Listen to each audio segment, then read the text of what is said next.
Welcome back to State of the Nation. So, the Labour Party is already facing its own internal division, the question of the two-child benefit cap. With a majority of 172, the amendment to remove the cap was voted down easily earlier this evening. However, the fissure poses serious questions about the tax and benefit system broadly. The system is anti-family and anti-children. It is perhaps one of the failures of the 14 years of Conservative government that we didn't tackle this problem. As Conservatives, we ought to be on the side of the family and make the prospect of raising the next generation as attractive as possible. But we did not. Take the example of childcare. The system will pay for families' childcare if both parents go to work. No such support is offered to families if one parent decides to stay at home and raise their own children. So the state will pay anyone to look after your child as long as it's not a parent.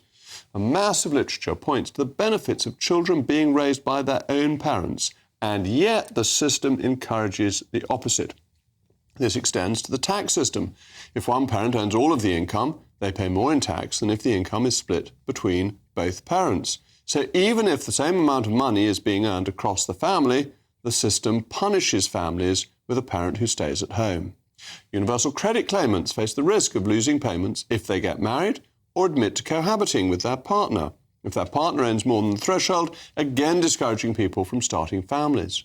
In the past, we've covered on this programme the phenomenon of anomalous marginal tax rates that penalise families earning certain amounts based on how many children they have, with some rates being as high as 70%. But the list goes on. Whether it's divorce law reform or other tax and benefit incentives, the collapse of marriage and families as well as the declining birth rate lead to some of the most fundamental societal ills. The problem is that we had a chance to address this structural problem during the years of repeated Conservative government, but now Labour is in charge, and the socialist has always seen the state as a competitor with and to the family. So a vast socialist majority in the Commons means the war on the family will be waged more ruthlessly than ever before.